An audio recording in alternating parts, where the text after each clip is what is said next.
फडणवीसांचे banner target फक्त देवेंद्र फडणवीसच का? मराठा आरक्षणावरून बॅनरबाजी, मुख्यमंत्री फडणवीसांच्या समर्थनार्थ लावलेल्या बॅनरवर उल्लेख।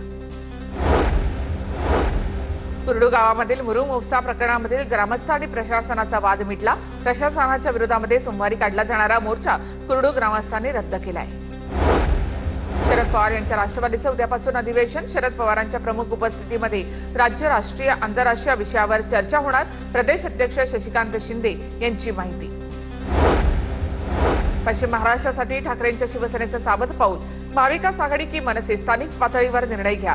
उद्धव ठाकरेंचे पदाधिकाऱ्यांना आदेश। आतापासूनच चर्चा आणि तयारी सुरू करण्याच्या ठाकरेंच्या सूचना। राज्यातील 12 आणि ऐतिहासिक विहिरींचे जिल्हानिहाय सर्वेक्षण करण्यात येणार आहे। तज्ज्ञांसोबत सांस्कृतिक मंत्री आशिष शेलार यांची आढावा बैठक। इंदापूरमध्ये कट्टर राजकीय प्रतिस्पर्धी असलेले हर्षवर्धन पाटील आणि मंत्री दत्तात्रय भरणे यांची अनपेक्षित भेट। दोघांकडून एकमेकांना नमस्कार। म्हशीला रेडकू झाला तरी खासदाराला बोलवा, पण खासदार मतदारसंघामध्ये कुठे दिसत नाही असं म्हणू नका। वाळवा तालुक्यातील एका कार्यक्रमात खासदार धैर्यशील मानेंचं मिश्किल वक्तव्य।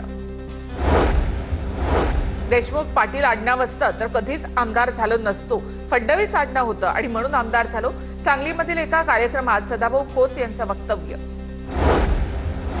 एसटीतून आरक्षण देण्याच्या मागणीसाठी धनगर समाज आक्रमक। धनगर समाज मराठवाडा मुक्ती संग्राम दिनी जालन्यामध्ये उपोषण करणार। धनगर समाजाला एसटी प्रवर्गातून आरक्षण देण्याची मागणी। नागपुरातील अशोक चौकामध्ये चक्क घराच्या बाल्कनीतून उड्डाणपूल गेल्याचा प्रकार। घरमालकाला यापासून काही अडचण नाही।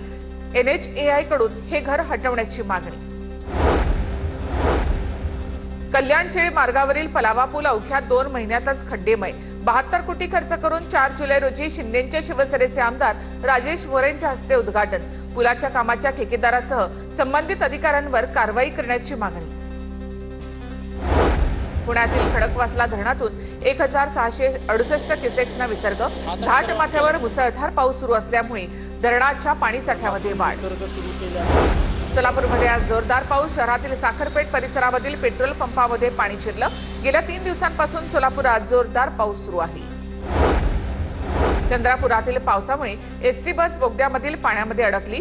बोगद्यातील वाहतूक पूर्णपणे ठप्प। प्रवासी सुखरूप आहेत। बसला बाहेर काढण्याचे प्रयत्न सुरू आहेत। सततच्या पावसामुळे चंद्रपूर जिल्ह्यातील वरोरा, चिमूर तालुक्यामधील ग्रामीण भागामध्ये अनेक मार्ग बंद। गेल्या 4 दिवसापासून चंद्रपूर जिल्ह्यात मुसळधार पाऊस।